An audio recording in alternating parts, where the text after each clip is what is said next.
All right, so Ken and Lisa Lain, the mountain gardener and gardeness here at Waters Garden Center, from the studios of Waters Garden Center.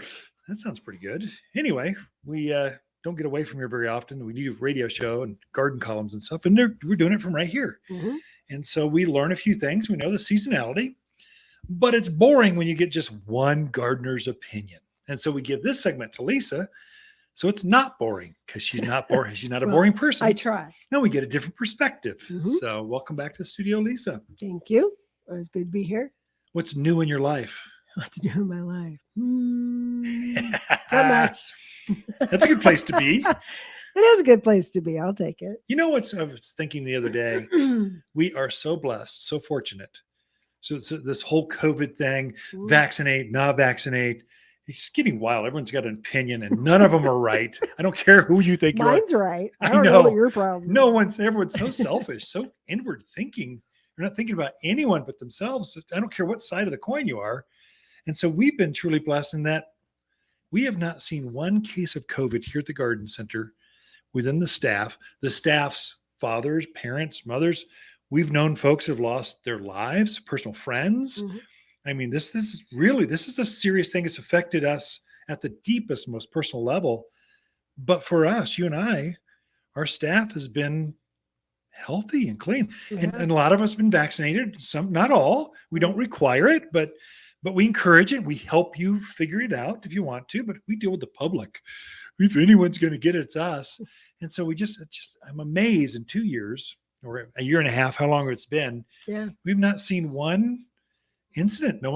We've had some close calls, but no one tested out as COVID. So we quickly let you have the day off or go get tested or go get. No, we tell but them it don't hasn't come even back. come in. Don't If even you come feel in. sick, don't come in. Yeah. Well, you're paid. It's all covered. So we've been truly not many companies have done that. It's true. There's always been an outbreak.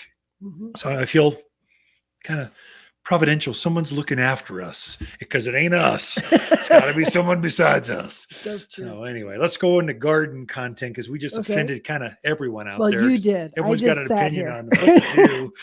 It wasn't me. It was all you, honey. So we had a beautiful fall season. The Yeah, fall still going. color, the fall colors this year have been beautiful, absolutely beautiful.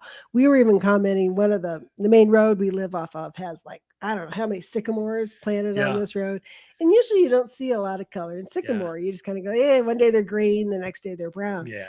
But this year, beautiful yellow on the sycamores and the maples and the ornamental pears right now have just been Over the top. beautiful, beautiful red colors. So great year for fall. Sometimes we don't get good fall color. Some years we do. This year was a great one.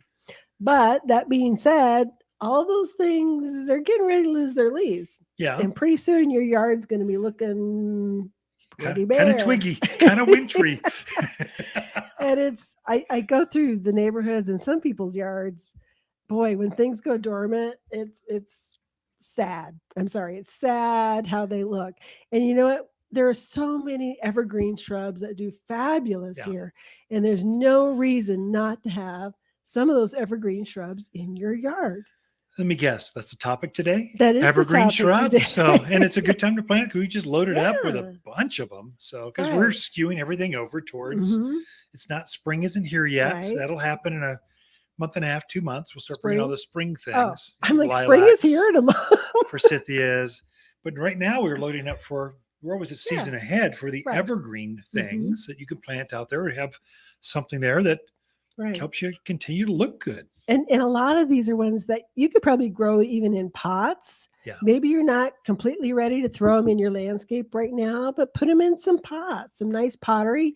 So then you get the color from the pottery as Yeah. well as your evergreens. So what's your number one before we start down your list? What is your Mm. absolute favorite evergreen shrub? Bar none. I can only have one.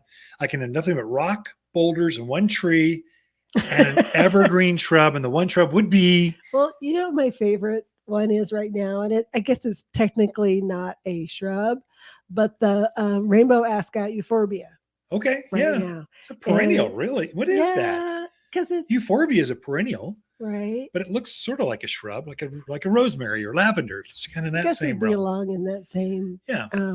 But ours right now just look beautiful. And Yeah. they're starting to change the color, so they're getting more. So they're usually kind of a yellow or cream and green, and in the winter they get kind of that pink hue to them. And Yeah. ours are starting to do that now, so Yeah. they look beautiful.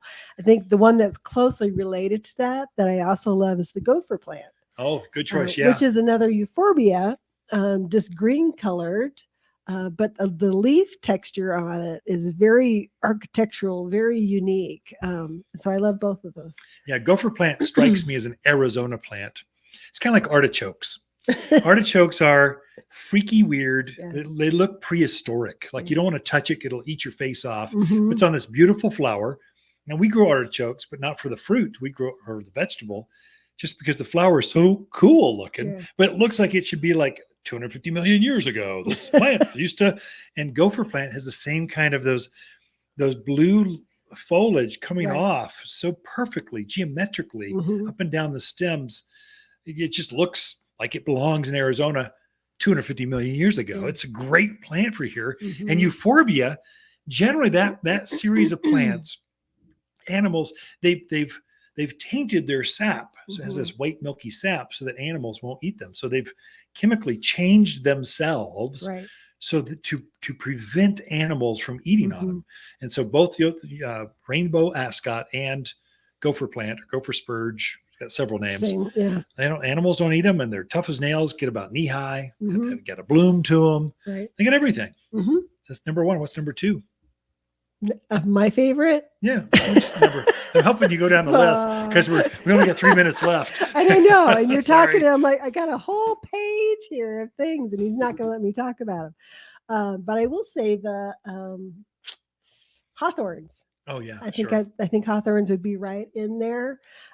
Really nice oval shaped evergreen. Get a little bit of a red hue to them in the fall and winter. Bloom in the spring, and they come in.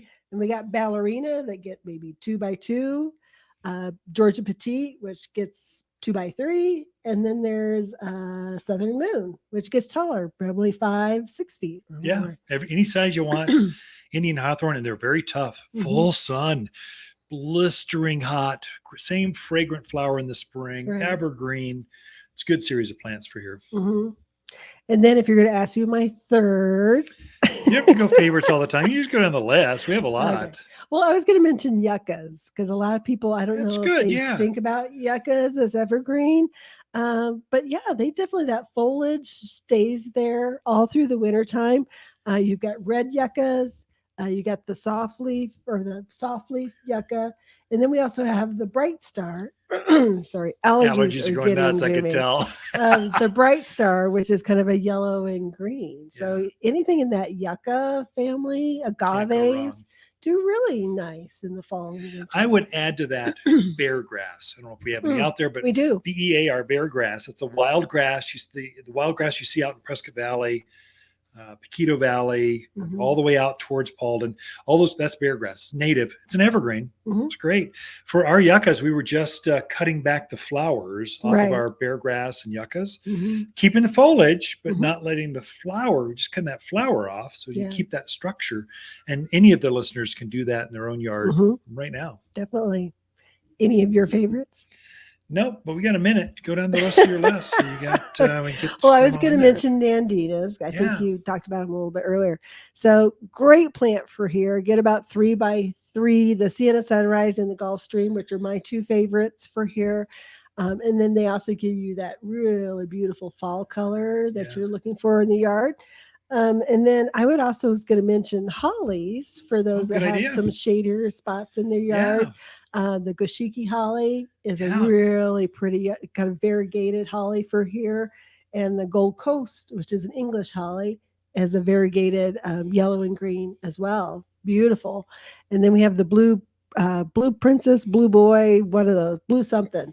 It's nice because it produces holly. The berry for you because it has the male and the female in the pot. I would put you in the same, so YEW, same shade loving. Right. Lots of evergreens you can play with right now. You can plant now. If your yard looks bare or you just need a little accent, come talk to Lisa and the crew. Any of us can help you put in some broadleaf You evergreens betcha. in your yard. Ken and Lisa Lain, the Mountain Gardeners. We'll be right back